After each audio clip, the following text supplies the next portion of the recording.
O que que a gente deve comer? O que que a gente não deve comer? Você deve parar o que está te prejudicando, manter o que está te beneficiando e introduzir as novidades que a ciência vem mostrando. Um dos segredos é a diversidade. Se você comer arroz, feijão, carne todo dia, igualzinho, você vai encher de nutrientes que aqueles 3 têm e vai ficar faltando o resto. Porque eu tenho que ter uma fruta, eu tenho que ter um vegetal para constituir todos os nutrientes. Não adianta eu ter 31 dentes na boca e faltar o meu incisivo central direito. Eu não tenho sorriso. Você entendeu? Posso ter 31 dentes, eu sei, mas está faltando o incisivo central direito, seu sorriso acabou. Concorda? Então, a pessoa pensa que está comendo bem, ela come todo dia a mesma coisa. E precisa de diversidade. Por isso que ela tem que ter vegetal, por isso que ela tem que ter fruta, por isso que ela tem que ter proteína, por isso que ela tem que ter carboidrato, por isso que ela tem que ter gordura. E aqui tem um problema muito sério, porque o povo, em geral, pensa que gordura engorda. Porque tem o mesmo nome, gordura, né? Não, o que engorda é carboidrato. Não é gordura que engorda. É carboidrato que engorda. Mas o carboidrato, eu acho que é o alimento mais consumido. Também porque não é só culpa da falta de informação ou do prazer de comer, é porque também é o mais barato. Né? Se você pensar que o macarrão, que o biscoito é mais barato que o brócolis. Não tem dúvida. E o povo não tem essa cultura também. Era preciso fazer uma aula de alimentação desde o colégio. Mas mesmo entre os profissionais não existe um consenso. Tem muito cardiologista que fala que colesterol... a maioria, acho que eu sou o único que sou do lado de cá. O colesterol é mocinho. Colesterol não é bandido. Colesterol é um importante nutriente. Todos os hormônios esteroidais vêm do colesterol. A vitamina D3 vem do colesterol. As 37,9 trilhões de células têm na membrana colesterol. Entendeu? O cérebro é 2% do peso do corpo e armazena 25% do colesterol do corpo. Você acha que o Criador, Deus, vai só se tivesse uma sacanagem cósmica para ele colocar um veneno concentrado lá no cérebro? Não faz sentido.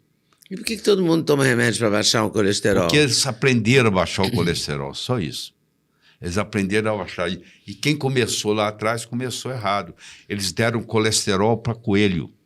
E o coelho desenvolveu a aterosclerose. Mas o coelho é herbívoro. O coelho não pode comer coisa animal. E colesterol é coisa animal. Tá? Você lembra da vaca louca? A doença da vaca Sim. louca? Então, sabe por que surgiu a doença da vaca louca? Não, você imagina, eles aproveitam tudo do boi, né? Quando o boi, até o berro dele eles usam para buzina. Tudo é aproveitável. Então o cara teve uma ideia brilhante. Nós vamos aproveitar o esqueleto. Sabe o que nós vamos fazer? Nós vamos moer o esqueleto do boi e dar como farelo de osso para os bois, para as vacas comer. Quer dizer, a vaca virou carnívora, porque ela está comendo a irmã dela que morreu, que foi triturada. E aí, como as vacas começaram a comer farelo de osso, isso no corpo, outro nome feio, forma um prion, e o prion causou a doença da vaca louca. Que loucura isso. Isso aí teve que matar todo lugar da Inglaterra na época. Porque quiseram fazer ela ficar carnívora. Porque para comer o farelo de osso tem que ser carnívoro. E ela é herbívora. Da mesma forma, se eu der colesterol para coelho, eu estou procurando problema meu, porque ele não sabe lidar com colesterol. Nós sabemos.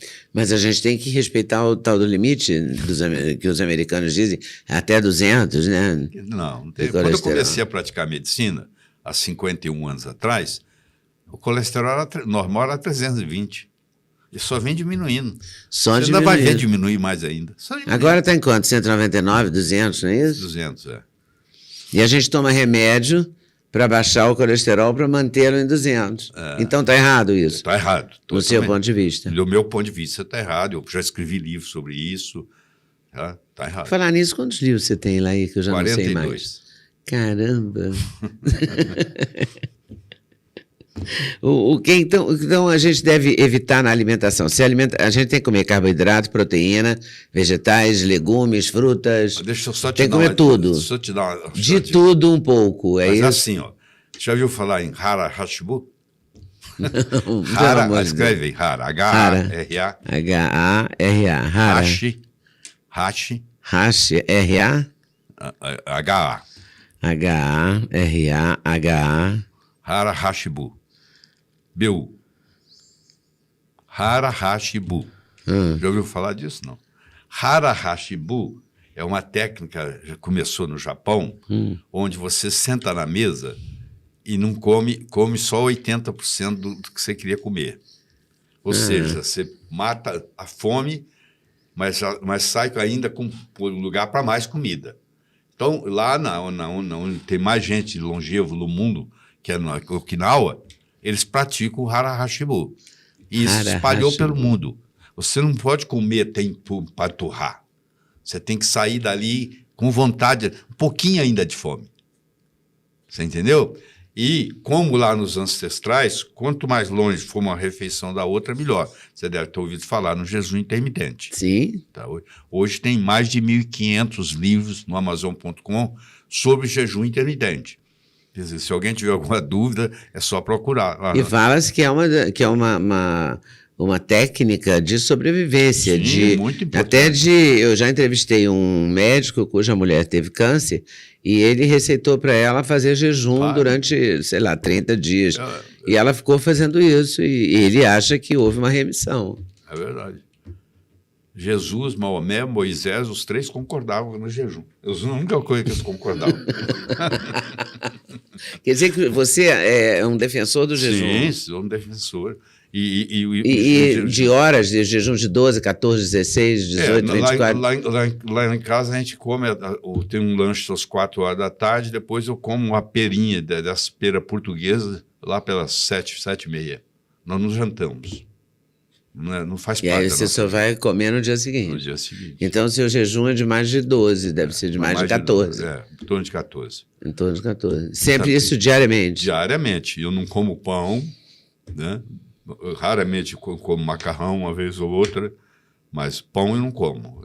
Eu tirei o pão, nunca. E o pão vicia. Se pedir uma pessoa para parar com pão é difícil. Ela tem quando para, é um problema. É porque o hábito é muito difícil. Não é só o hábito, não. Mudar hábitos. O glúten vicia, né? O glúten vicia. É porque o sem glúten não tem a menor graça. Não é? Raramente você acha uma coisa sem glúten que tenha graça. Mas você tem que tirar o glúten da sua vida. Você tem que tirar o glúten da vida. Ele tem que fazer... Vou te explicar por quê. O pão que você come hoje não é o pão que Jesus comia. Houve uma modificação genética muito grande no trigo durante esse período. E nos últimos 40, 50 anos, a produtividade do trigo aumentou 400%. E praticamente tudo isso aumentando o glúten.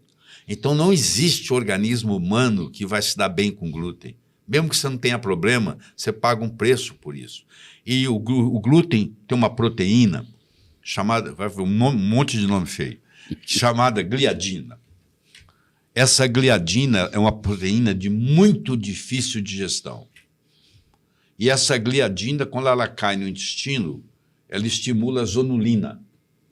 A zonulina é a proteína que abre as portas para entrar coisa do intestino no sangue, passar direto.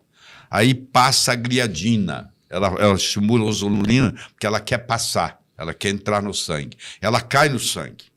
Quando a gliadina cai no sangue sem ser digerida, ela é considerada pelo organismo como um corpo estranho.